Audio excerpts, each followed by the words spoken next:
पलायन पर्वतीय समाज की एक पीड़ा। सवेरे का समय है। गांव की एकांत सड़क पर पक्षियों का कलरव सुनाई दे रहा है। आकाश की माँ राधिका गांव की सबसे समझदार व जागरूक महिला है। प्रतिदिन की तरह आज भी वह आकाश को विद्यालय छोड़ने जा रही थी। तभी उसकी नजर वंदना पर पड़ी, जो अपने बेटे श्याम को लेकर कहीं जा रही थी। अरे वंदना, तुम ये सामान लेकर कहाँ जा रही हो? सब खैरियत तो है? राधिका, मैं गांव छोड़कर जा रही हूँ। अब शहर में ही किराए का मकान लेकर रहूंगी। मगर वंदना, अचानक यह फैसला तुमने क्यों लिया? गांव में ना बाजार है, ना दुकानें, ऊपर से खेत और जानवरों की देखरेख। इतना काम अब मेरी बस की बात नहीं। शहर में कहीं अच्छा सा स्कूल देखकर शाम का दाखिला भी वहीं करवा दूंगी। रिश्तेदारों ने भी साफ कहा है कि यदि शाम का भविष्य सुधारना है तो गांव छोड़ दो। राधिका को ये बातें सुनकर बहुत दुख हुआ। सुनो बहन, ये सब बेकार की बातें हैं। गांव में कामकाज करते रहने से स्वास्थ्य भी ठीक रहता है। और रही विद्यालय की बात, तो हमारे गांव का विद्यालय एक आदर्श विद्यालय है। बस हमें अपने बच्चों पर भी थोड़ा ध्यान देना पड़ता है। वंदना का स्वभाव चंचल था। वो किसी की भी बातों में आकर विचलित हो उठती थी। नहीं राधिका, मैं गांव में रहकर अपना जीवन खराब नहीं करना चाहती और ना ही शाम का भविष्य बिगाड़ना चाहती हूँ। और मेरी मानो तो तुम भी आकाश को लेकर शहर चलो। नहीं वंदना, हमारा गांव हमारे लिए बहुत अच्छा है और हम इसे छोड़कर कहीं नहीं जाएंगे। तो अब तुम्हारा भाषण फिर शुरू हो गया। तुम नहीं जाना चाहती तो तुम्हारी मर्जी, पर मैं तो अब गांव में बिल्कुल नहीं रह सकती। यह कहकर वंदना चली जाती है। आकाश को शाम के जाने का भी बहुत दुख हुआ। राधिका को वंदना का गांव के प्रति इस तरह उदासीन होना बिल्कुल भी अच्छा नहीं लगा।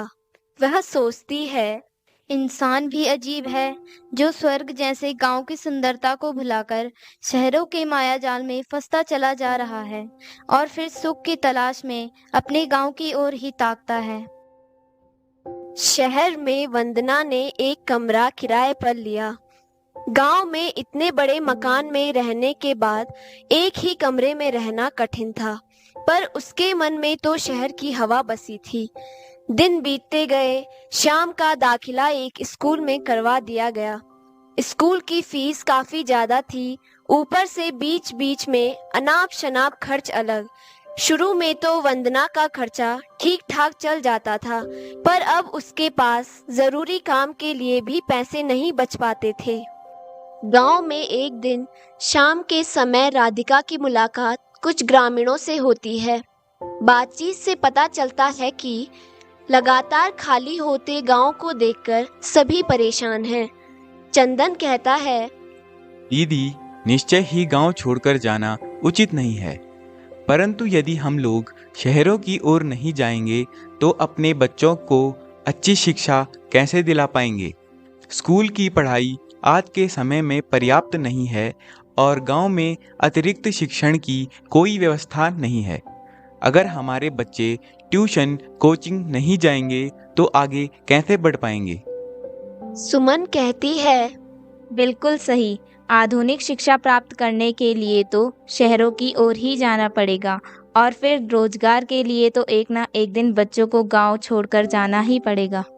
राधिका सुमन को समझाती है, बहन, रोजगार के अवसर हमारे पास शहरों से अधिक हैं। हमारे पास उपजाऊ जमीन है, पानी की हमारे गांव में कोई समस्या नहीं है।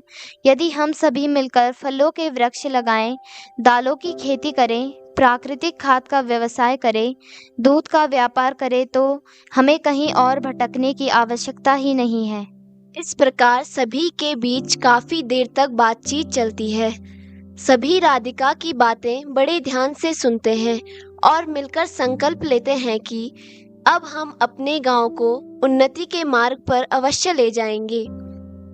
घर जाकर राधिका सभी बातों पर विचार करती है।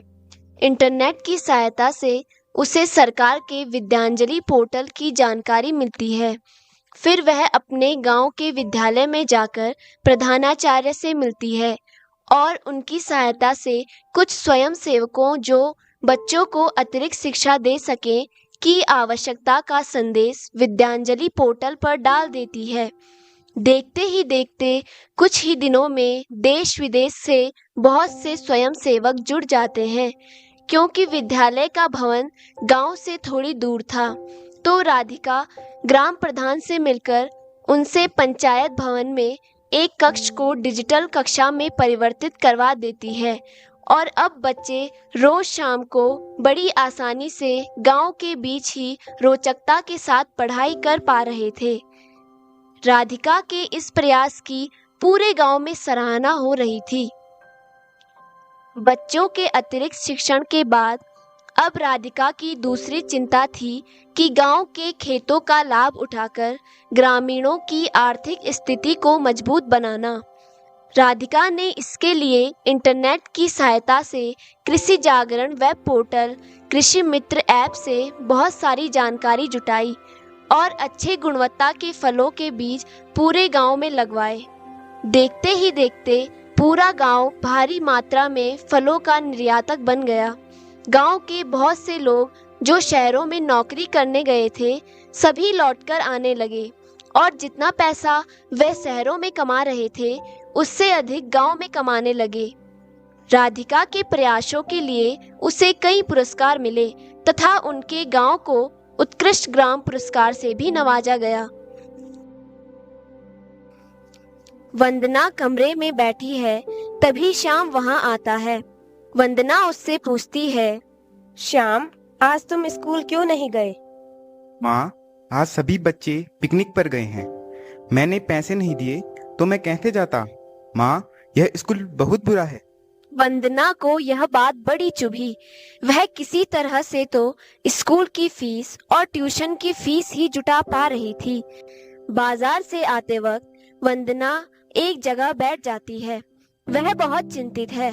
आज उसे अचानक अपने गांव की याद आ गई। वह सोचती है, पता नहीं शहर का जीवन इतना तनावपूर्ण और गांव का जीवन इतना सुकून भरा क्यों होता है। अचानक से वंदना उठने का प्रयास करती है, तभी उसे चक्कर आने लगता है और वो कुछ देर वहीं बैठ जाती है। शाम को वह डॉक्टर के पास जाती है, जहां उसे पता चलता है कि उसे डिप्रेशन नाम की कोई बीमारी है और वह डर जाती है। वंदना को तुरंत राधिका की याद आती है, जो उसके दुख में हमेशा उसका साथ दिया करती थी। वंदना तुरंत राधिका को फोन करती है। राधिका उसे समझाती है कि डिप्रेशन कोई बीमारी नहीं है, जरूर तुम किसी परेशानी में हो जिसके कारण ये सब हो रहा है। राधिका की बातें वंदना की समझ में आने लगती हैं और वह बैठकर कुछ सोचने लगती है। एक दिन वंदना को सुबह सुबह अखबार पढ़ते हुए पता चलता है कि उनके गांव को उत्कृष्ट ग्राम पुरस्कार से नवाजा गया है। शहर के प्रति अपने खोखले मोह से अचानक उसका भ्रम टूटता है और वह शहर छोड़कर गांव जाने का निर्णय ले लेती है। राधिका पानी भर रही थी कि तभी उसकी नजर वंदना पर पड़ी। उसने वंदना से पूछा कि वह कितने दिनों के लिए गांव आई है। वंदना ने हंसते हुए जवाब दिया, जीवन भर के लिए। राधिका को सब समझ में आ गया और उसे वंदना की समझदारी पर काफी खुशी हुई। श्याम भी आकाश को दोबारा गांव के स्कूल में देखकर बहुत खुश हुआ।